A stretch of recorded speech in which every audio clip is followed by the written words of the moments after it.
आज हम लोग एपिसोड पढ़ेंगे 19। मेरा जो सुनने वाला भी रहम है भाई मदिहा शाह। अजमेर जन्नाब की ज़ुबान अजमेर जन्नाब की ज़ुबान से तेज़ी से फिसला, जबकि चेहरे पर घबराहट ने डेरे डाले। हाँ, वो दद्दू वहाँ गए हुए हैं और मैं अपने दद्दू से मिलना चाहता हूँ, बस इसलिए। ज़रा आराम से कहते वो दूसरी तरफ कर गया, जबकि जन्नाब को लग रहा था जैसे उसकी आधी जान निकल गई हो। ज़रा मैं तुम्हें छोड़ूंगा नहीं। जैसे ही ज़फ़र वाली को पता चला कि इसके सब आदमियों को ज़रार ने मार दिया, वो गुस्से से आपे से बाहर हो गया, जबकि गुस्से से खुद ही अपने हाथों से उन दो को गोली मार दी जो ज़रार से बचकर यहाँ तक आए थे। ज़रार सिकंदर अफ़गानी, तुम अब देखोगे इस खेल में मैं तुम्हें जीतने नहीं दूंगा। जन्नाब के लिए तुमने मेरे सब आदमियों को मारा ना, अब देखो मैं क्या करता हूँ। तुमसे तुम्हारे जीने की वजह ही छीन लूँगा, फिर देखूंगा मैं कैसे तुम मेरे रास्ते में आते हो। ज़फ़र वाली गुस्से से सामने लगी ज़रार की तस्वीर का चाकू से बुरा हाल करने लगा।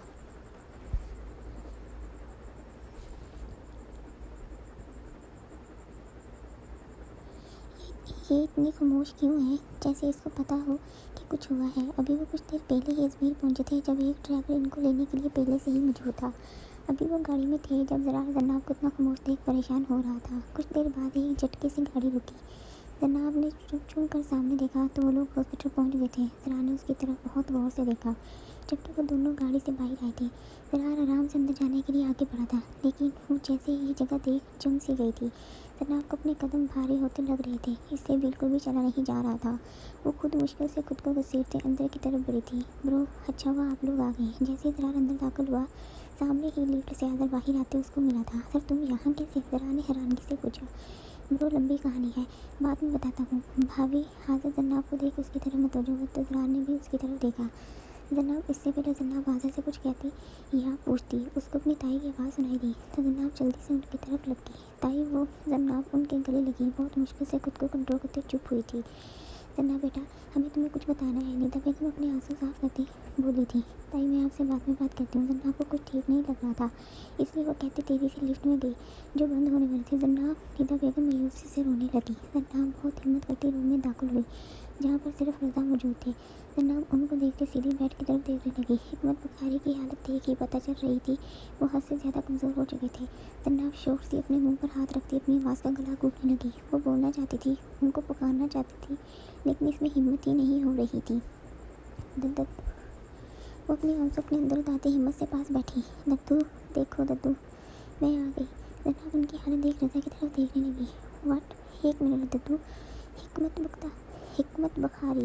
ज़रार ने नाम दोहराते हैरानी से अपने दद्दू की तरफ देखा था, जबकि वो मायूसी से बैठे हुए थे, जैसे उनमें हिम्मत ही ना हो। दद्दू जितना मुझे याद है हिकमत बुखारी तो आपके जिगरी दोस्त हैं। मतलब वो तो ज़रा समझ नहीं पाया कि क्या बोले। कहना कि वो बचपन से हिकमत बुखारी की बहुत सी बातें सुनता था अपने दद्दू से कि वो कितने गहरे दोस्त हैं। तो अभी वही बीमार है। जन्नाब वो कुछ समझ नहीं पा रहा था। हाँ, मेरा जिगरी दोस्त हिकमत बुखारी ही है, ये जिसकी पोती जन्नाब है। इसकी आखिरी ख्वाहिश थी कि उसकी पोती की शादी यहाँ मेरे आसपास ही किसी से हो, बस इसीलिए मैंने तुम्हारे लिए उसका हाथ मांग लिया। वो उस वक्त अपनी आखिरी सांसें गिन रहा है। और ये बात वो कहते नम सी आवाज़ में चुप हुए। जन्नाब को नहीं पता। जन्नाब को लगता है वो लोग यहाँ अपने दद्दू का इलाज करवाने आए हैं और वो जल्दी से ठीक हो जाएंगे। सिकंदर अफगानी बेबसी से अपने आंसू साफ करते ज़रार की तरफ मुँह करते बैठे। ज़रार जन्नाब को भी नहीं पता। मैं चाहता हूँ उसको तुम बताओ, समझे? अब तुम मेरे साथ अंदर चलो। मेरा दोस्त अपनी पोती के शोर को एक बार देखना चाहता है। मैं नहीं चाहता उसकी कोई भी ख्वाहिश अधूरी रहे। सिकंदर अफगानी कहते उसको अंदर लेकर गई। दद्दू, जन्नाब उसके कमज़ोर चेहरे को अपने हाथ में भरा। जन्नाब ने उनके कमज़ोर चेहरे को अपने हाथ में भरा था। तभी उन्होंने अपनी आंखों को बहुत आस्ता से खोला था, जबकि तभी उन्होंने उसको पुकारने की कोशिश की थी। अब कुछ मत बोलो दद्दू। ये क्या, मैं थोड़ी देर के लिए आपसे दूर क्या गई? आपने क्या हालत बना ली अपनी? जन्नब अपनी आंखों को चुराती डोर की तरफ देखने लगी, जहाँ पर ज़रार सिकंदर अफगानी दोनों खड़े थे। देखो दद्दू, कौन आया है? आप अपने दिमाग से मिलना चाहते थे ना? तो वो रहा आपकी बेटी। जन्नाब की आवाज़ नम सी हुई, जबकि वो तेज़ी से ज़रार की तरफ आई, जो शोर से सब समझने की कोशिश कर रहा था। जन्नब अपनी आंखों को साफ करती उसके हाथ को पकड़ती बेड की तरफ गई। ये देखो दद्दू, आपका दिमाग और आपकी बेटी का शोर। आप देख कर बता दो कि ये कैसा है। ये जन्नब ज़रार की तरफ देख मुस्कुराने की कोशिश करने लगी। तभी हिकमत बुखारी ने ज़रार सिकंदर अफगानी की तरफ देखा और उसकी तरफ हाथ बढ़ाया था। ज़रार ने जल्दी से हाथ थामते पास ही झुका था। सिकंदर से बहुत तारीफ सुनी है तुम्हारी। मुझे उम्मीद है कि तुम मेरी बेटी को बहुत खुश रखोगे। वो बहुत आस्था आवाज़ में कामती आवाज़ में बोले थे, जबकि उन्होंने ज़रार के हाथ में जन्नाब का हाथ दिया था। तभी दोनों की एक दूसरे से नज़रें मिली थी। ताया जान, आपको फ़ोन मिल सकता है? मुझे जन्नाब अपने दादा जान के पास से उठती रज़ा की तरफ गई थी। जनाब बेटा, तुम्हें कुछ बताना है। रज़ा अपना फ़ोन उसकी तरफ करते दृष्टि निगाहों से बोले थे। ताईजान, बाद में बात करती हूँ। वो कहते रुकी नहीं थी, सीधी रूम से बाहर की तरफ चलती गई थी, जबकि आंसुओं को आंखों से निकालने का रास्ता मिल चुका था। हिकमत दादा जान, आप फ़िक्र नहीं करें, मैं जनाब का बहुत अच्छे से ख्याल रखूँगा। ज़रार कहते ही अपने दद्दू के इशारे पर रूम से बाहर गया था। मुस्तशरा की निगाहों से देखता वो बेताब सा हुआ था। तभी जनाब उसको नजर आई थी, जो एक रूम में दाखिल हुई थी। ज़रा जल्दी से उसकी तरफ आया था। इससे पहले वो रूम में दाखिल होता, वो उसकी सिक्स की आवाज़ें आसानी सुन सकता था। जबकि रूम के डोर से वो उसको देख भी रहा था, जो नीचे ठंडे फर्श पर बैठी रोने में मसरूफ़ सी थी। जबकि वो अपने हाथ में मौजूद फ़ोन को मुसलसल किसी को करने की कोशिश में हलकान हो रही थी, लेकिन अचानक से फ़ोन पर किसी की कॉल आई थी, जिसको बेताबी से उठाया गया था और रोने में इजाफा हुआ था, जबकि वो कुछ भी बोल नहीं पा रही थी। जन्ना, मैं जानता हूँ तुम बहुत तकलीफ में हो, लेकिन मेरी बात कान खोल कर सुनो। सब तुम्हें बताने की कोशिश कर रहे हैं कि दादा जान रोहान कहती हो सा हुआ था।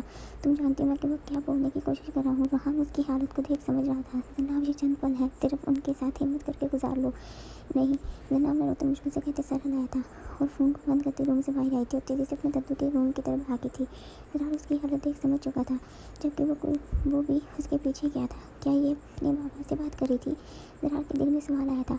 दद्दू, जनाब रूम में दाखिल होते बोली थी, जबकि सब एक हजूम की तरह खड़े उनके पास खड़े हुए थे। जनाब हैरानगी से उनको देखती हिकमत बुखारी के पास गई थी और उनका हाथ पकड़ते झुकी थी। तभी उनकी सांस रुकी थी और जनाब के हाथ से उनका हाथ लिया था। बाबा, रज़ा कहते ही करीब हुए थे, जबकि सिकंदर फनकार में भी रोने लगे थे। जैसे ही जनाब ने उनका हाथ गिरा हुआ देखा, वो सोचती पीछे को गिरी, लेकिन तभी किसी की मजबूत बाहों ने उसको थामा था। आप पेश आंदे भी रोते उसकी तरफ लगी थी, लेकिन वो सबसे बेखबर हो चुकी थी।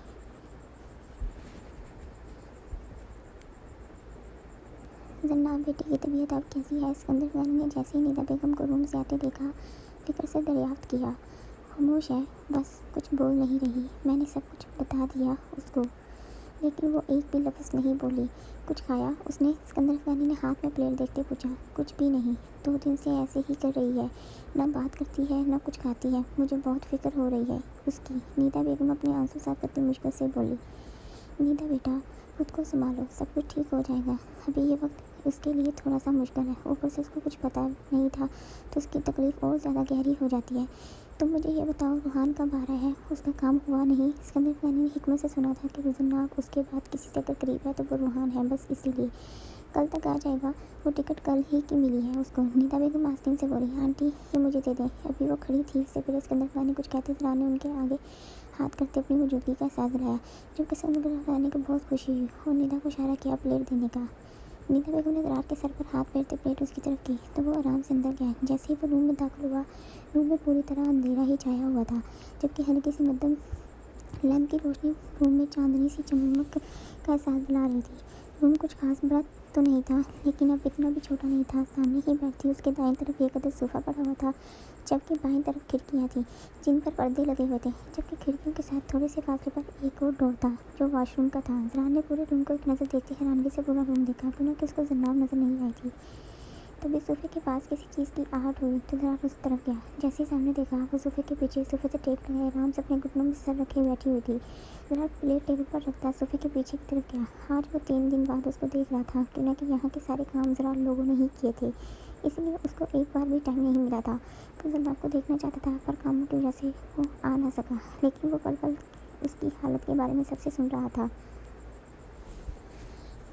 जब से ज़रा यहाँ आया था, उसके मन में बहुत से सवाल थे, लेकिन वो उनके जवाब किससे लिए वो ये समझ नहीं पा रहा था। जैसे ही ज़रार उसके साथ बैठा, उसने चुनकर मुँह उठाया था। जनाब ने जैसे ही ज़रार को देखा, उसको हैरानगी हुई, जबकि बोली कुछ भी नहीं। तभी दोनों की नज़रों ने एक दूसरे को अपने सार में लिया। कितना कुछ था दोनों की आंखों में। ज़रार ने उसकी सुनहरी आंखों में कहीं खो सा रहा था, जबकि उसने अपना रुख मोड़ा था। जैसे ही ज़रार ने उसके मुंह को दूसरी तरफ होता देखा, पेशानी पर बल पड़े थे, लेकिन फिर भी तहम्मुल से उसके करीब हुआ था। वो ऐसे क्यों कर रहा था, वो अभी ये समझना नहीं चाहता था, बस इस पल उसके साथ रहना चाहता था। जना, मैं जानता हूँ ये वक्त अभी बहुत मुश्किल है तुम्हारे लिए, लेकिन ऐसे कुछ ना खाना ना किसी से बात करना, इससे सब तुम्हारे अपने परेशान हो रहे हैं। जैसे ही जनाब ने उसके करीब होते सरगोशी की, जनाब ने नम आंखों से उसकी तरफ देखा, क्योंकि जैसे ही जनाब ने उसकी तरफ देखा, वो हद से उसके करीब था। जनाब ज़रार एक दूसरे की सांसें अच्छे से सुन पा रहे थे, जबकि दोनों के चेहरे पर गर्म सांसों की तपिश भी बहुत खूब पड़ रही थी। ये बात तुम भी जानती हो जनाब कि हमें भी एक दिन इस दुनिया से जाना है। कोई भी हमेशा यहाँ रहने वाला नहीं है। तुम्हारे ऐसे चुप रहने से तुम्हारे घर वाले परेशान हो रहे हैं। खुद को संभालो और उनकी बात को समझो। वो तुम्हें सच बताना चाहते थे लेकिन वो कहते चुप सा हुआ था। तभी जनाब की आंखों से आंसू बहना शुरू हुए जबकि ये देख जरा को कुछ हुआ था और एक भी सेकंड ज़ाया किए बिना उसके चेहरे को अपने हाथों में भरा था जबकि बारी बारी दोनों आंखों को साफ किया था। जनाब उसके सामने रोना नहीं चाहती थी लेकिन वो टूटी सी बेबसी से रोने लगी थी जबकि अब जरार उसके सामने था। जनाब तुम्हारे ऐसे रोने से दादा जान को तकलीफ़ होगी। जरार को उसके आंसू बर्दाश्त नहीं हो रहे थे। मैं किसी से नाराज़ नहीं हूँ, मैं किसी से नाराज़ नहीं हूँ। जनाब नाम में सारी रातें 3 दिन बाद अभी ही कुछ बोली थी। दद्दू सब कुछ थे मेरे, वो मुझे यहाँ छोड़ गए, वो चले गए मुझे छोड़कर। जनाब शोर से कह रही थी जबकि आंसू ने और गहराई पकड़ी थी। मैं कैसे रहूँगी बाबा। जनाब अपने बाबा को याद करते और हिचकियों से रोने लगी। जरा समझ नहीं पा रहा था कि अब वो क्या बोले। सब चले जाएंगे मुझे छोड़कर। जनाब रोते बेरुखी से अपने रुखसार रगड़ने लगे। नहीं जनाब, कोई तुम्हें नहीं छोड़ेगा।